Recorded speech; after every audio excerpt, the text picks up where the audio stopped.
Hello boys, how are you doing? Whatever time you are listening to this, I just want to ask how you're doing, even though it's kind of weird. Today, it's nighttime right now tonight, whenever you're looking at this, the subject I want to talk about in this video is the story behind our family mission. Okay, and I want to focus on actually just the story, the explanation kind of behind where it came from. Nowhere near the time in a short video segment to explain each of the parts of the mission, and there's so many other things to talk about. Why a family mission, all those kind of things. So those will be eventually in other videos, in other places. I'll be tempted to bunny trail and start talking about them, but I'm going to try to discipline myself to just talk about the story, so you know why, or just the story of how the family mission came about. Before I do, I was thinking of this before I got started. A couple of theoretical things about a family mission that I do want to explain or say right now at the beginning. And one of the issues is a family mission discovered or created by a Christian father, a Christian family. I think part of the answer is both, but foundationally, fundamentally, I believe it is discovered.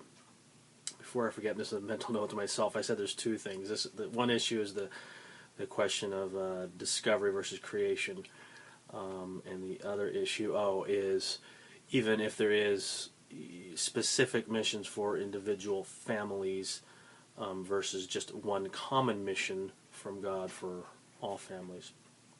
Okay. Fundamentally, I believe it is discovered from God, although experientially, a father may experience like he is creating that or establishing that.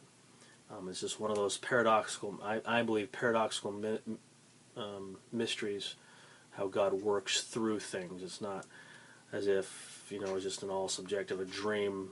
I wasn't thinking about anything and the Lord just planted it in there. It was through thinking and planning and strategizing that our family mission has evolved. But even with that, I also do believe it was given from God. So I think as an exhortation, and this is another issue actually I wasn't thinking about talking about, but on the one hand, I do believe there's things that God has given me to plant that will have multi-generational continuity, but I also believe that there will be things in your own family household, your domestic nuclear families, that you'll have unique twists or components or additions and deletions to a family mission. Again, that's for another subject. So, discovered, but through many means. The other element, common versus specific and unique. Again, I think the answer to that is in some sense both. You'll hear a lot of what I'm talking about tonight has a lot of kingdom in it. Looked at other Christian men's, fathers, family missions, and although there's wide diversity in the exact wording and phrasing, there are some common things you'll see. There's discipleship is a key element in that, and you can see that's the common mission of all Christians, is to go and make disciples of all nations. And it's something that I, in one sense, even right now, I don't totally understand. I'll develop in even my understanding and how to articulate that. But there is that element of there's some common things that all families, but I do think there's specific applications or expressions on individual families. So unique things I still believe do need to be discovered by individual families. With that said, we'll start this, and you've seen in other videos kind of some of the two story sources in my background, with being my eyes open to multi-generational families, and then with tonight about a family mission. James Hughe's Family Wealth, Keeping of the Family, that book, and then Jeremy Pryor's training on building family teams. And chronologically moves my reading James Hughe's Family Wealth book that I started building a family mission.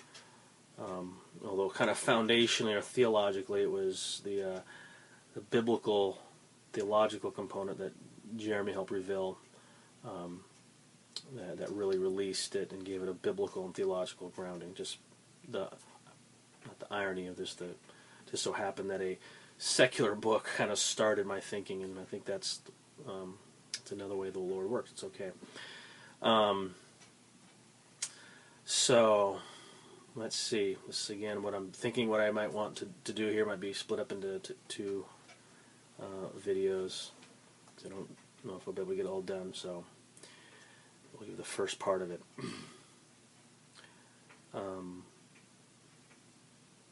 Okay, we'll start with James Hughe's, his book, Family Wealth. He actually communicates that he thinks there really is a single mission for all families, and I'm having to paraphrase here, so I don't have it in front of me. But basically, he believes the mission of a family should be to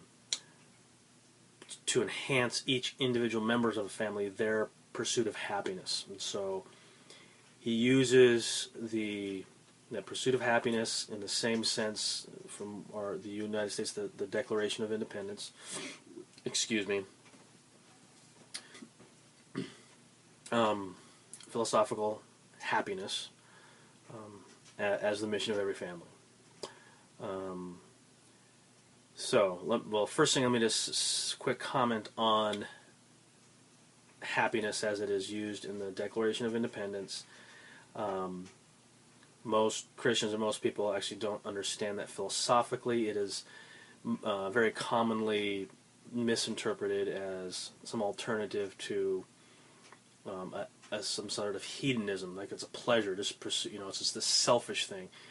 It's technically not. I don't have the time to go into that right now, but it's Christians especially would resist that idea as a value, the pursuit of happiness. So that just sounds selfish, etc., unbiblical. Certainly, it is in a sense, but not in all the senses that Christians think. Maybe a more foundational way of thinking of it as the good. The philosophers that talked about happiness, the Greek pagan philosophers, is like what is good for man is what is true happiness, and it might be more connotations of our word of blessedness, or what is good for us. And it's compatible with things like in life actually suffering. Sometimes suffering does produce a better life, and so it would include things like that. So it's not synonymous with pleasure. Now, with that said, I also knew as a Christian man that cannot be just left as it stands, the mission of a family. If anything, because that just laid bare there. It's godless. It says nothing about God. It's not Christ-centered.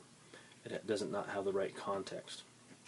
So it doesn't work for a Christian family. But I did recognize there is an element in that. So I was thinking, how do I redeem that idea? There's an element there. So my original family mission included, and let me see, I'm going to, here's how this has gone through a lot of iterations. Let me read the first way I wrote this. Okay. I wrote, our family exists to maximize the capacity of each family member for their unique contribution in expanding the kingdom of God. So this actually came out of James Hughe's admonition about the pursuit of happiness. It's you contribute to each individual family's members, their growth, their even their spiritual growth. But the way that it eventually came out for me, I thought is compatible with our Christian faith, is that the growth is for the purpose of the glory of God.